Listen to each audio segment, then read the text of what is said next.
Instruments of your peace. Take our minds and think through them. Take our mouths and speak through them. Take our hands and work through them, and take our hearts and set them on fire for Christ's sake. Amen. Good morning. I'm back in the pulpit, refreshed, sort of, and ready, I hope.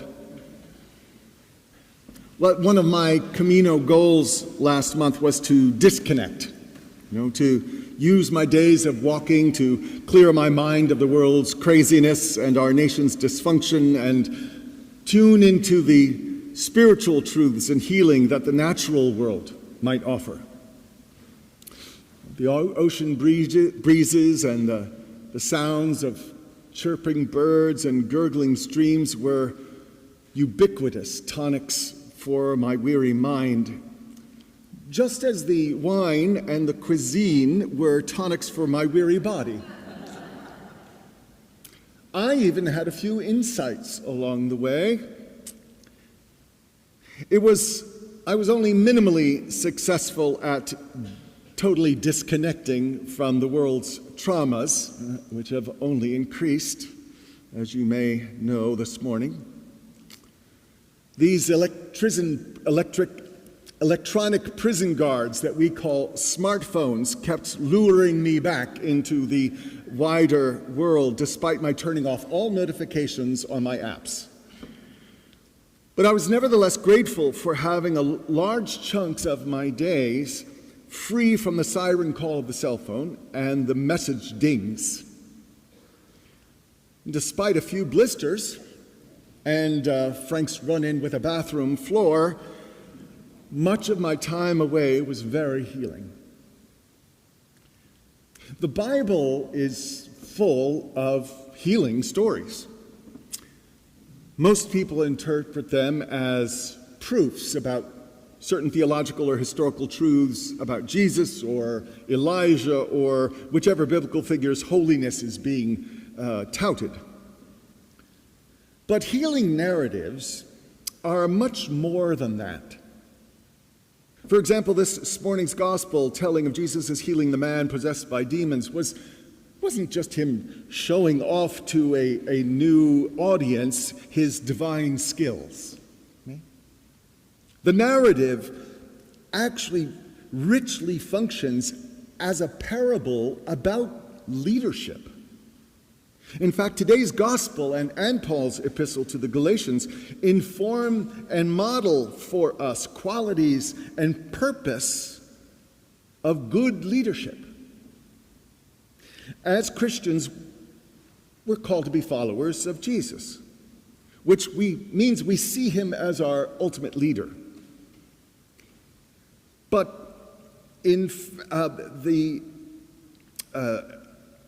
but as Christians, we're called to be followers of Christ, which means Jesus is our ultimate leader.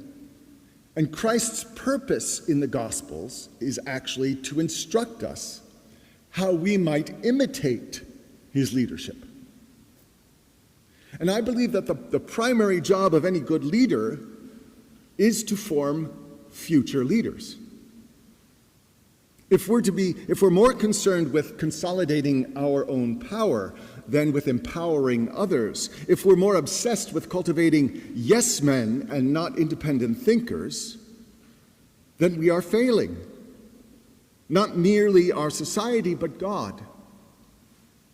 We're called to incarnate Jesus' qualities so that the entire human family and all of God's creation can grow and thrive. And the first thing we are told in our gospel today is that Jesus traveled across the Sea of Galilee to the land of the Gerasenes. It was during this journey across the lake that a storm terrified his companions in the boat, and he calmed the seas. Jesus was an adventurous risk-taker. Leaders must be willing to take risks, but he wasn't reckless or erratic. His risks were calculated and purposeful. He took time to retreat and to pray for wisdom and guidance. And even more importantly, he was non-anxious in taking those risks. It wasn't just the traumatic natural events like the storm that Jesus faced with such equanimity. Jesus also didn't fear human threats. He trusted that God's love was with him. You see, the other side of the lake was what kind of territory? Anybody? Foreign, Gentile territory. Heathen. Jesus had broken out of his ethnic parochialism, of his Jewish background, and that would have stifled the good news had he just remained there. If he hadn't have gone, he wouldn't have been much of a leader. He would have been more of a demagogue, because limiting God's grace to the confines of a narrow set of ethnocentric qualifiers paints God as a demagogue and not the creator and lover of all things and all people. However, by being an inclusive leader, Jesus was taking enormous risks of alienating his current Jewish followers. Why are you going to them? Jesus' family of followers included both Jews and non-Jews. Jesus had just healed a Roman centurion's beloved manservant. Women, God forbid, had been flocking to his side. His purpose was to lead everyone to God's freedom, the kingdom of heaven on earth. Every nation, tribe, and manner of people. And prophets before him, as we heard today, were persecuted and killed for saying that. Elijah runs off and hides in a cave. And he would be prosecuted and killed as well. So what could be more ironic than having this story unfold as it does? Because the first man that Jesus met as he stepped onto the Gerasene shoreline was a Gentile madman. He was naked, shameful. He lived among the tombs of the local graveyard, which made him and anyone he physically encountered ritually impure. So by Jewish standards, this crazy foreigner should have been shunned and feared. He could make a devout Jew unclean and unable to worship God in the temple. But Jesus, nevertheless, entered into a relationship with this man. And by so doing, he illustrated that no one was outside the care and concern of God. He immediately called the demons out of him so that this suffering Gentile could be healed. That is, reconciled and reintegrated into his community. Now, Jesus' other leadership qualities included patience and attentiveness. Because to effectively exorcise the poor man's demons, he had to first identify them and be attentive to their story in order to effectively deal with them. He didn't rush in and drop a spiritual bunker buster bomb. He entered into conversation and relationship, not just with the man, but with his demons. And he asked who they were and what they needed. He took time to understand them.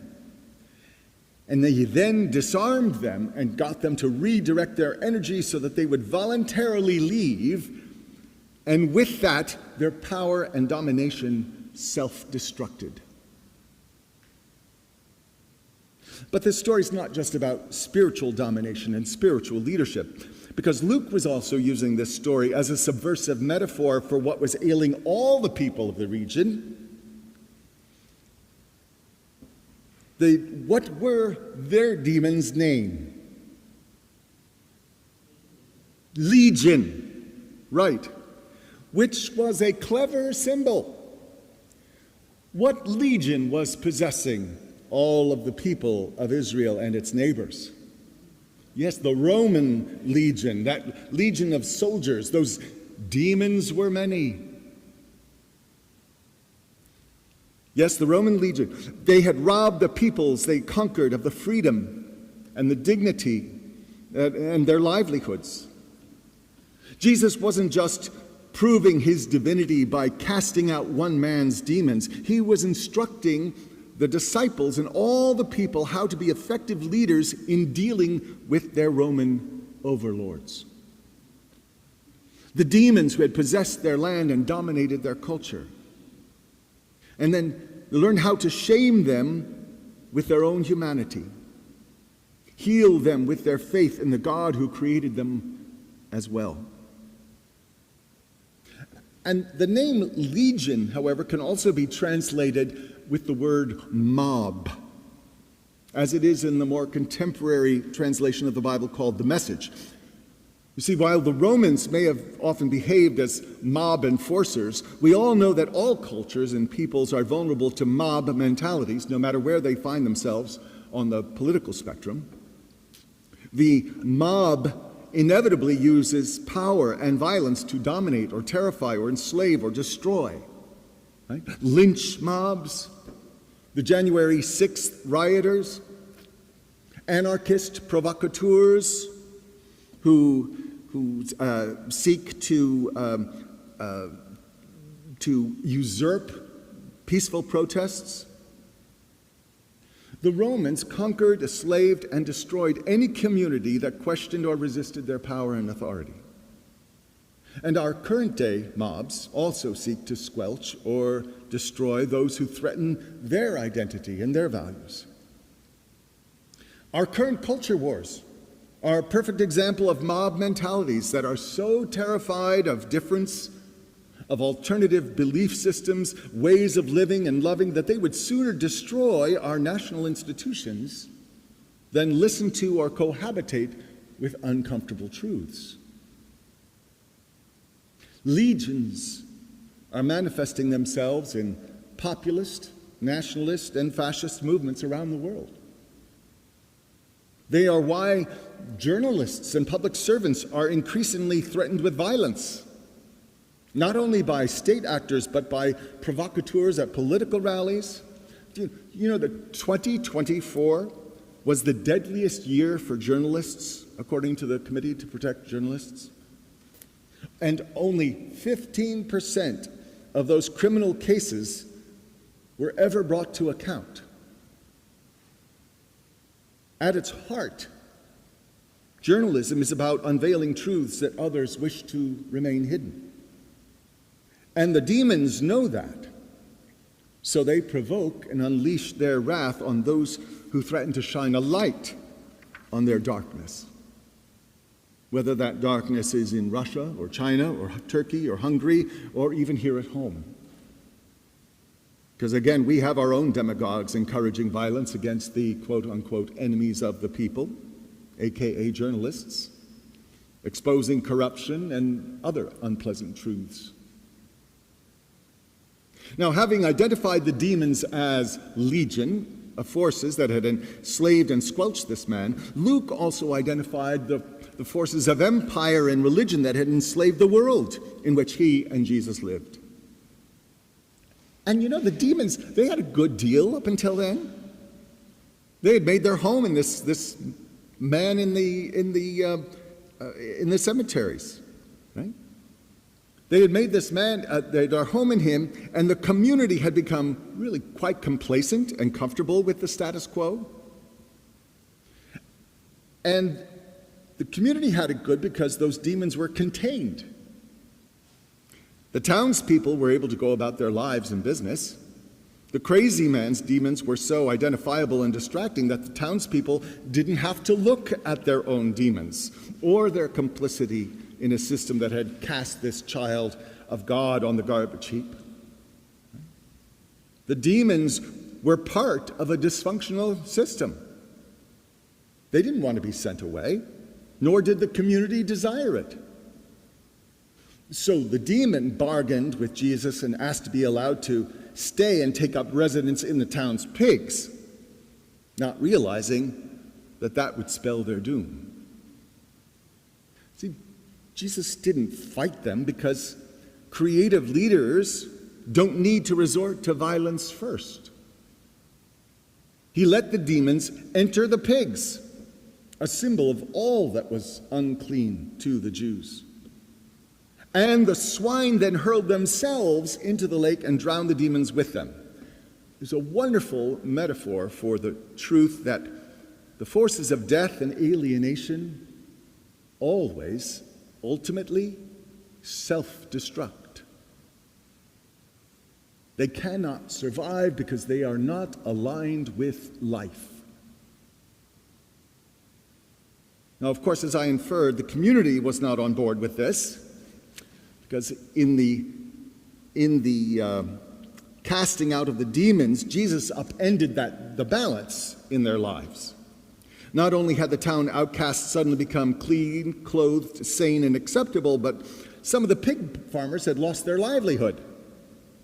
And they were probably thinking, well, hey, I'm all for giving the loony guy a break, but at what cost to me?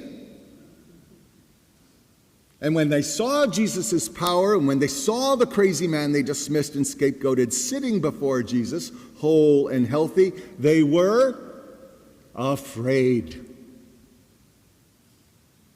Not only prophets were at stake. If Jesus could accomplish this, what else might he have in store? Would he name and cast out our demons? What would that cost us? And what if I'm comfortable with my demons? What if I don't want to change? Fearful people retreat to safe houses or hiding places, to addictions or old behavior patterns. They retreat to familiar relationships or institutions, even destructive ones. They retreat to comfortable visions of the past, even if they're only illusions. They retreat to fantasies or ideologies that they think define them even more than God. And if they become fearful enough, they will do almost anything to prevent a scary truth from exposing itself, even murder. The Gerasenes couldn't face the dangers that Jesus posed, so they said, "Go away."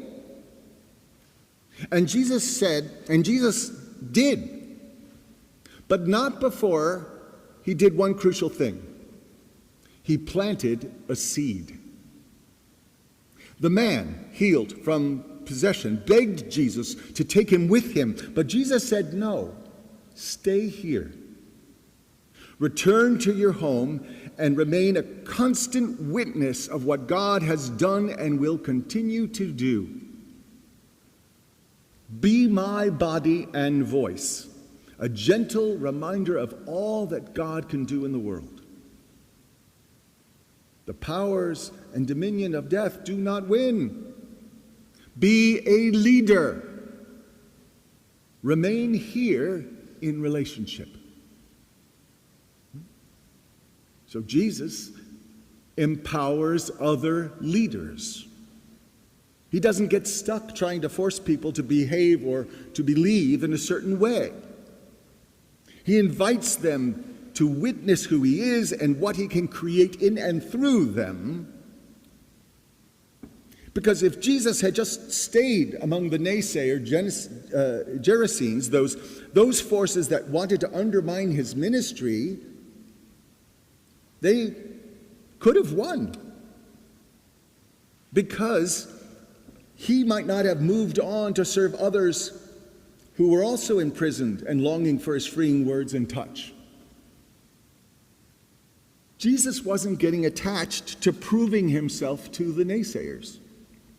He spoke and lived the truth of God's promise. He remained connected to that community through the witness of new disciples, but didn't get wrapped up in the dysfunction of that community. So, here is Jesus' Leadership 101 class, right? Be steady, courageous, and patient. Dedicated to listening for and telling the truth, to naming the demons in our midst, and then disarming them without bullying. Stay connected. Be unafraid of failure. And lift up others to succeed where we are not able to complete the work. Offer a vision of promise for the entire human family. One that calls us and others into new relationships and strengthens new possibilities.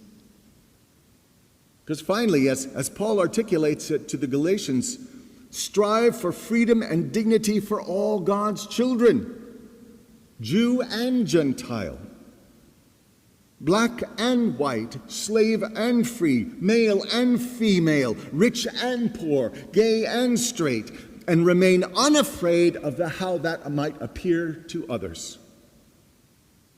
And remain unafraid of the consequences for ourselves.